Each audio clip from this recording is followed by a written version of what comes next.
Hello and welcome back to Lecture 3. In our previous lecture, we began our examination of some of the most important theories about myth by looking at what I call what theories of myth.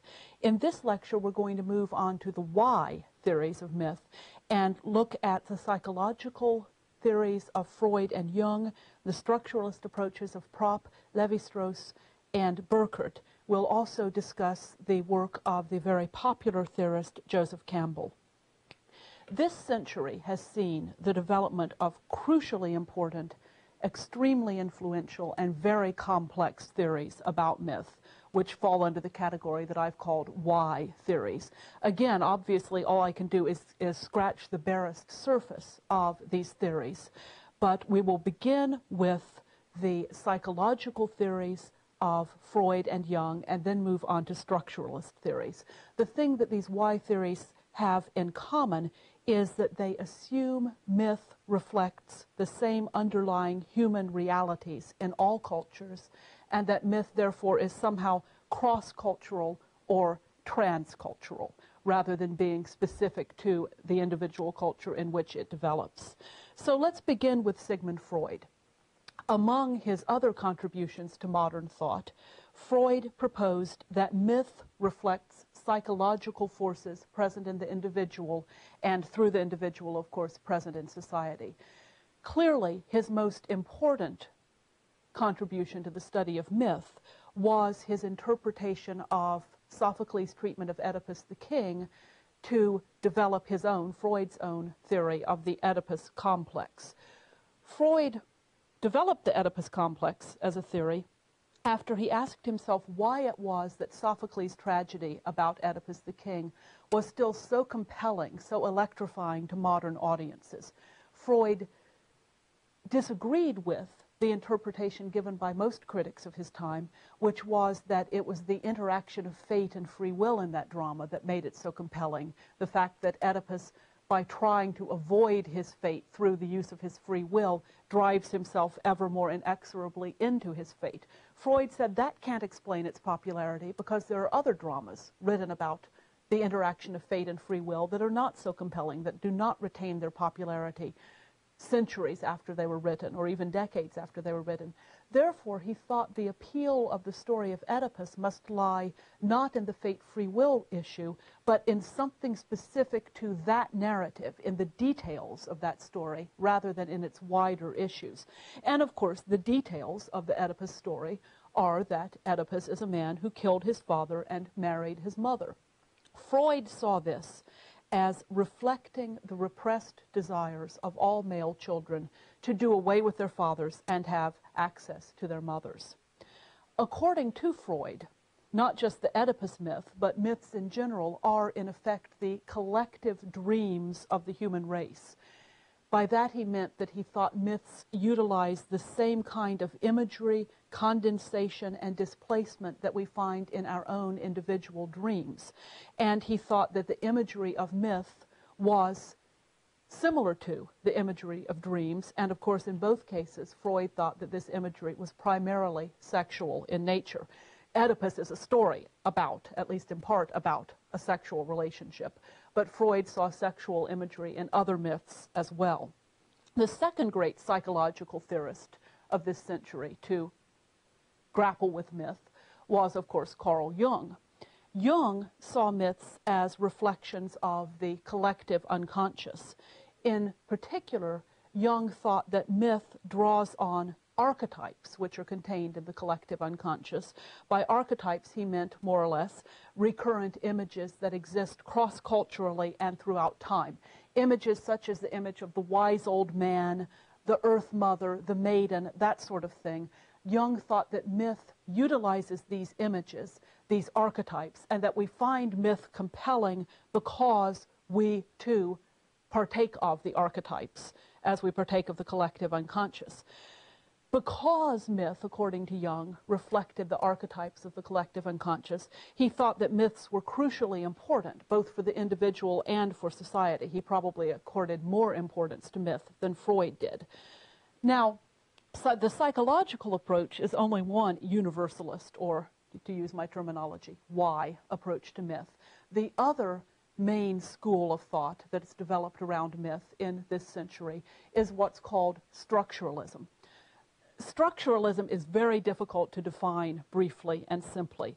The best definition I found is given by the scholar Walter Burkert, who says that structuralism is a system of definable relations between the parts or elements of a whole which admit predictable transformations. The predictable transformations part of that definition is what's crucially important in it, that according to structuralism, the component elements, the system of definable relations between the parts or elements of a whole, will interact with one another in predictable ways, whether the whole that we're talking about is society in general, language, myth, or some other system. Structuralism says that its parts interact with one another in a predictable manner.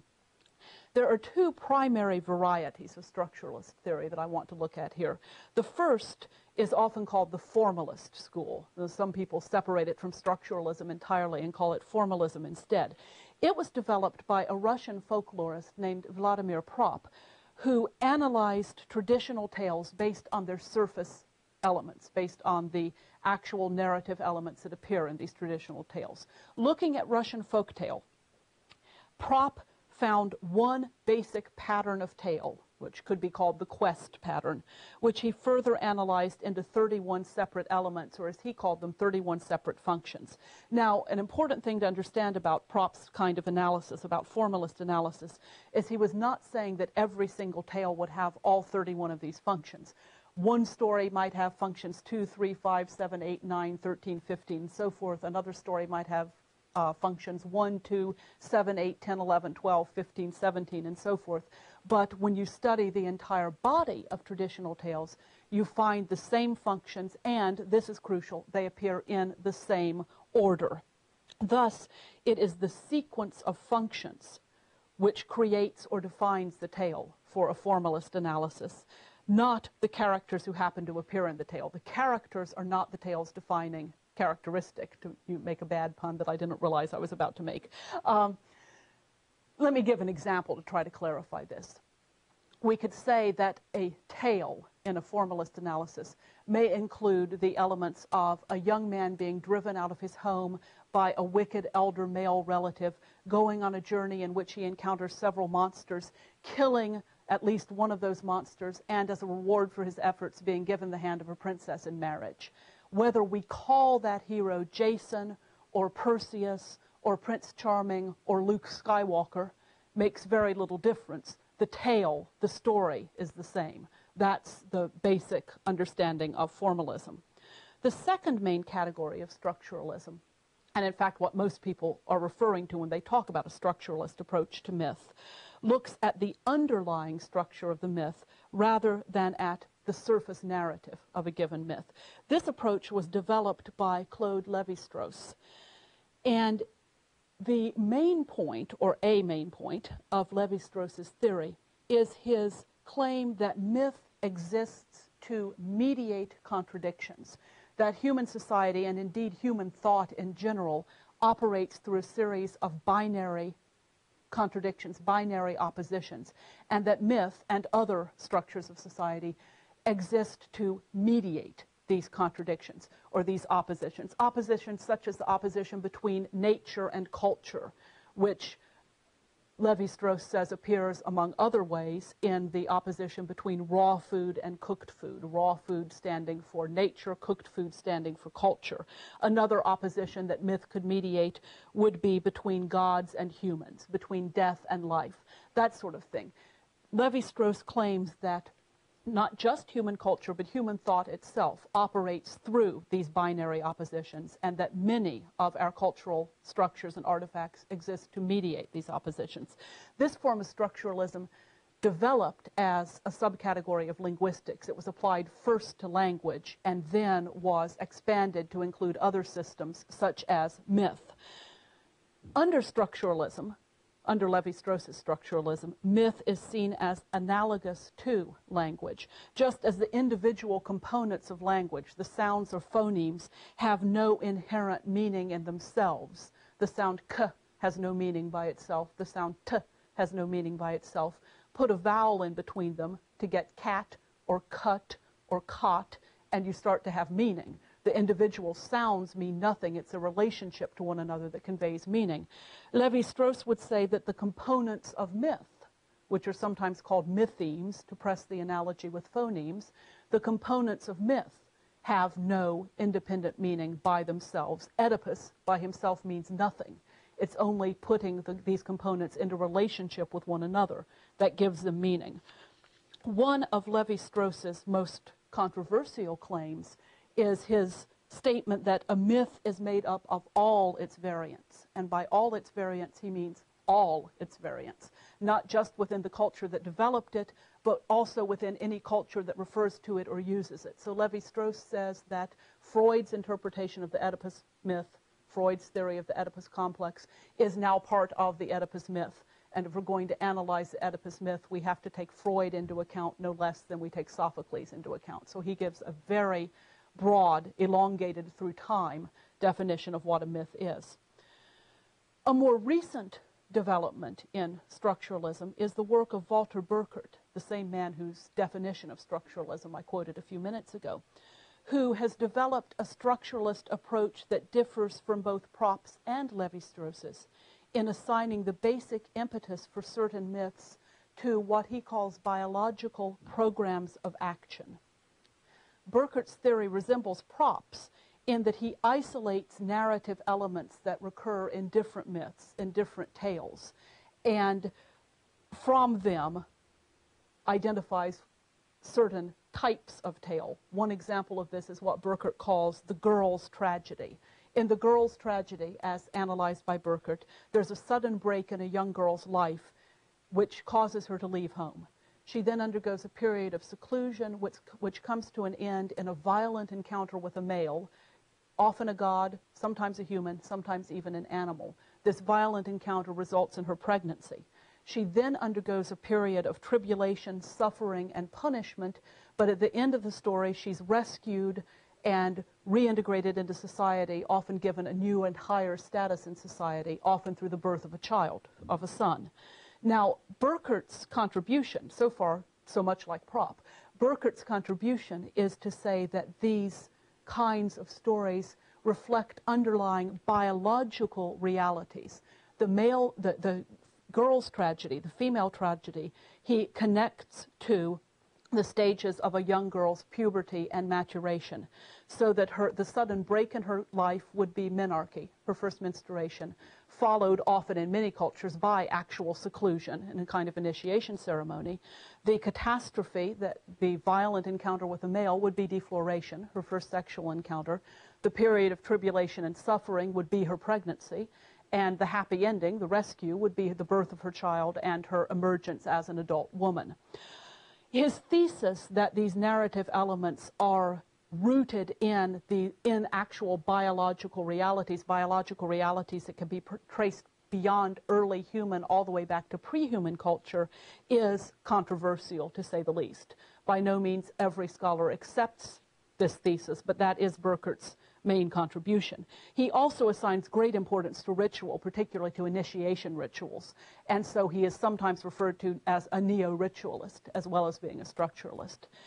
Now, the best-known theorist of myth, at least in America, the best-known theorist of myth to appear in recent decades is Joseph Campbell. And though Campbell is often called a Jungian and shows many resemblances to Jung's theory of the archetypes in his work, a better term to describe his approach to myth might actually be metaphysical.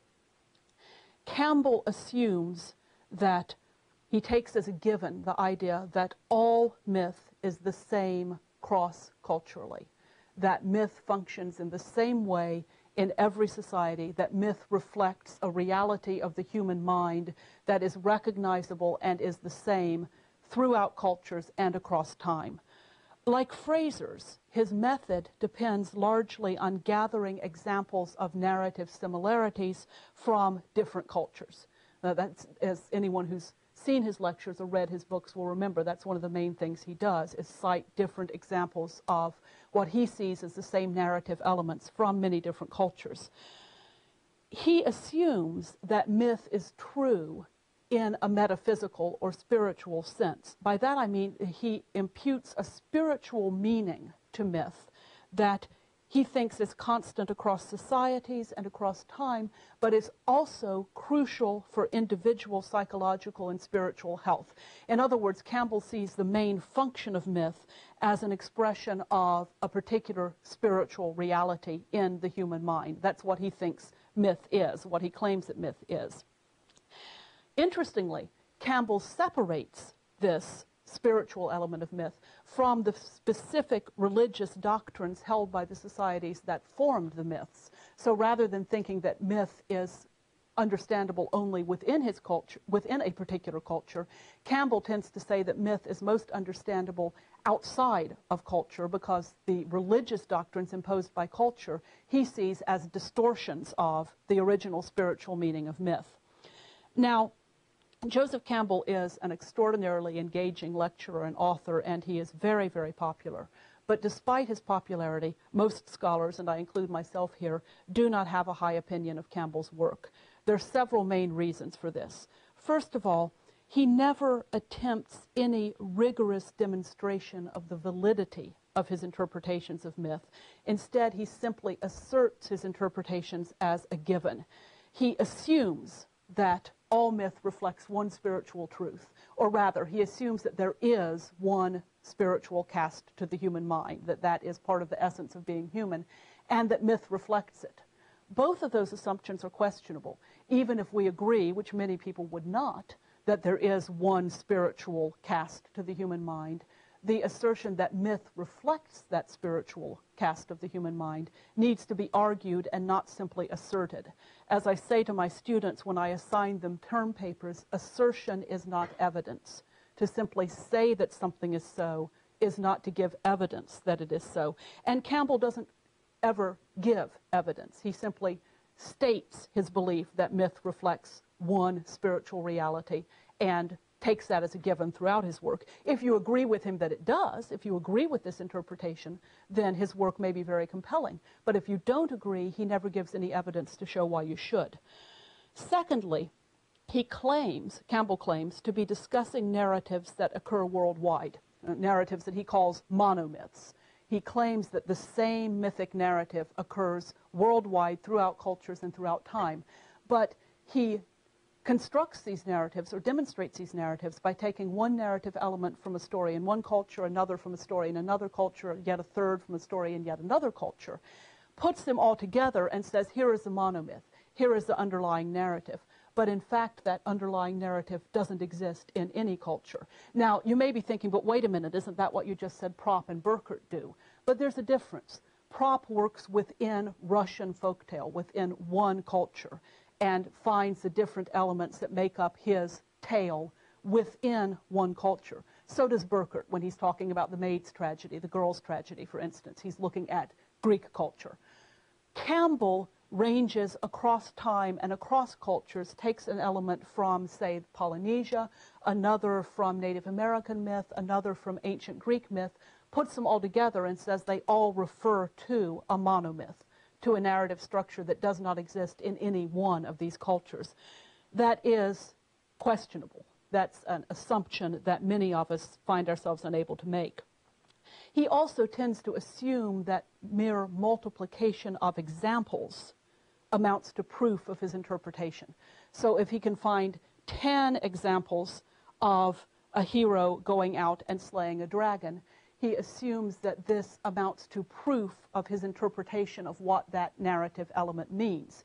But in fact, multiplication of examples and interpretation of what those examples mean are two very different things. A mere listing of parallel examples tells us nothing about the validity or lack of validity of any given interpretation of those examples. And finally, Campbell, as I've touched on in all of these objections, assumes that similar narrative elements must have precisely the same meanings in different cultures. That is a very, very questionable assumption, to say the least. To take an example, classical Greek myth, classical Athenian myth, and modern American culture both have stories about Amazons, warrior women women who fight against male warriors, who live without males, who have sexual relationships without marriage, who do not depend on males to protect them or to save them in any situation of violence. In Greek myth, they appear all over the place. In fact, I'll deal with them in a lecture late in the course. In modern American culture, they appear in such popular guises as the television program Xena, Warrior Princess, the comic book Wonder Woman of many years ago.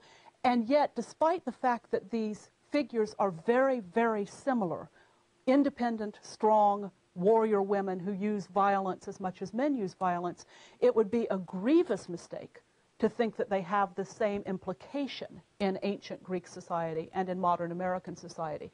For the Athenians, the Amazons were examples of exactly what women must not be. They were frightening, they were horrifying, they were repulsive, and they are constantly overcome by heroes who resexualize them and put them back in their places.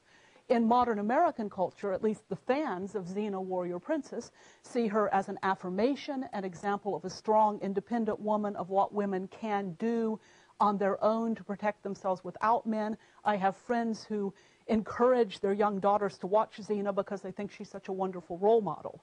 Same idea, same image, entirely different meaning in two different cultures. Now, clearly, it could be objected that Xena is not a myth in the sense I've defined myth. This television program is intentionally written by modern American writers with an agenda, with an axe to grind. Fair enough. But what about a more basic image, a more basic narrative element, something that shows up worldwide? What about snakes? In Judeo-Christian culture, snakes are symbols of evil. The snake tempted Eve in the garden. The snake led us all astray. The snake is always a symbol of evil. But in Greek culture, snakes can be evil. Huge, monstrous, dragon-like snakes usually are, but they can also be beneficent. In fact, a dead hero very frequently appears at his shrine to his worshippers in the form of a snake. Snakes can be, and often are, good images in Greek culture. The same image, but we cannot assume that it has the same meaning. The assumption that symbols must mean exactly the same thing wherever they appear cross-culturally and throughout time is a very dangerous assumption to make. Now, I don't mean to pick too much on Joseph Campbell here. I focused so much time on him simply because he is so popular and because many of my students are often very disappointed when they discover that I don't like his work. But in fact, many of the objections I've just raised to Campbell's approach can be raised to universalist why theories in general. These theories tend to rest on unproven and unprovable assumptions. For instance, let's look at the psychological theories of Freud and Jung again. Both Freud and Jung espouse the idea that myths are in some sense the dreams of the people, that myth is to society as dream is to an individual.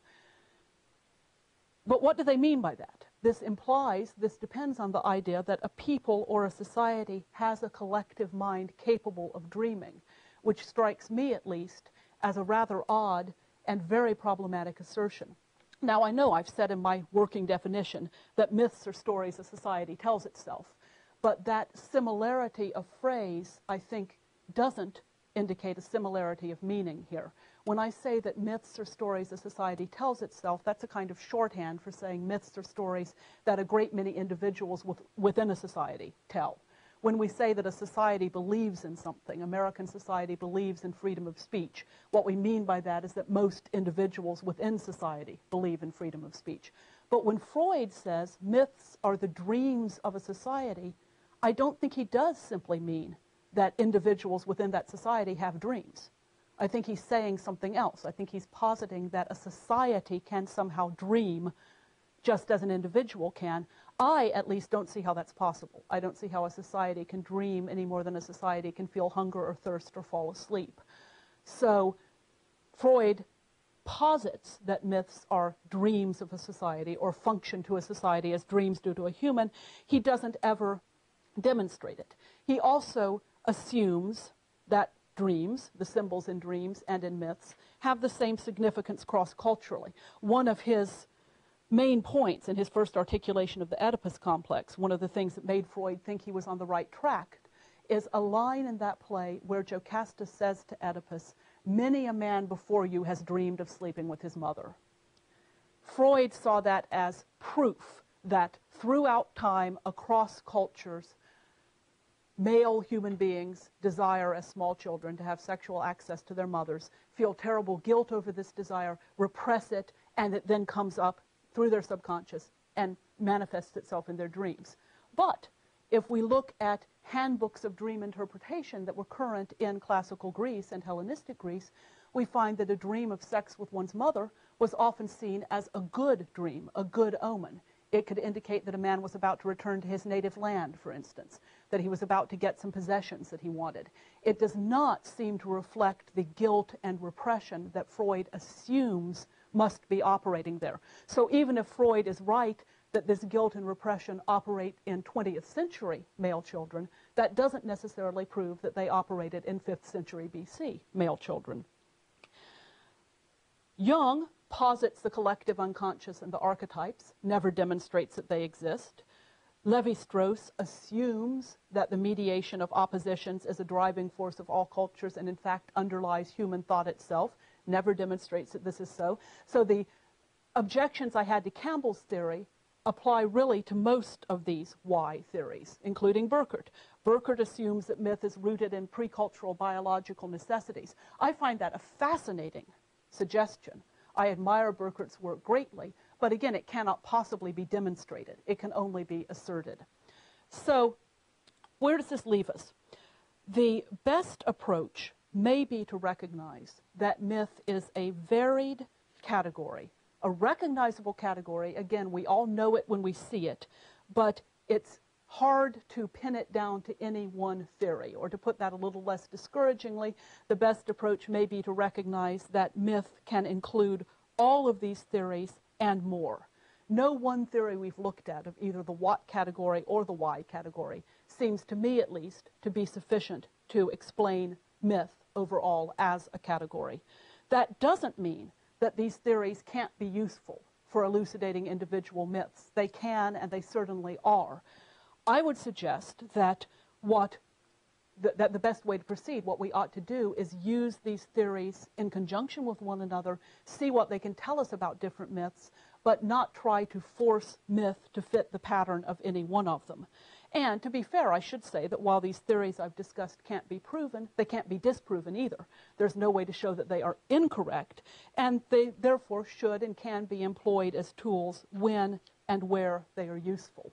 Now, my own working definition of myth, again, I define myths as traditional stories a society tells itself that encode or represent the worldview, beliefs, principles, and fears of that society.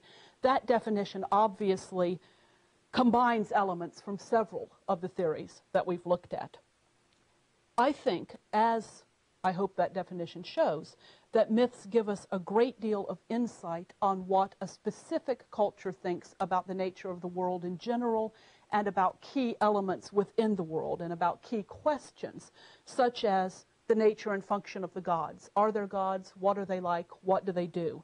The relationship that humans ought to have to the gods, what it means to be human, what marks us out from other creatures. Again, as I mentioned in the first lecture, why are there only two sexes? Why can't they get along better with one another? What's all that about? In other words, I tend to see the most interesting approach to myth as one that looks at myths within their originating culture and looks at what the myths can tell us about that culture, rather than looking at them in a more global view.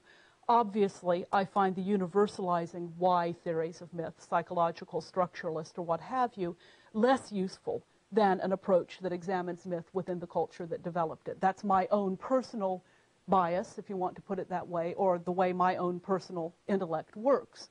However, throughout the course, I will, as appropriate, point out particular uses of the why theories, particular myths to which those theories have been applied, or to which I think they could usefully be applied, and we'll discuss how they work at key points throughout the lectures. Now, we have at this point finished our introductory material, our survey of what myth is and how it works. In the next lecture, we will turn to looking at actual classical mythology itself when we begin discussing the myth of the creation of the gods and the creation of the universe as told in Hesiod's Theogony.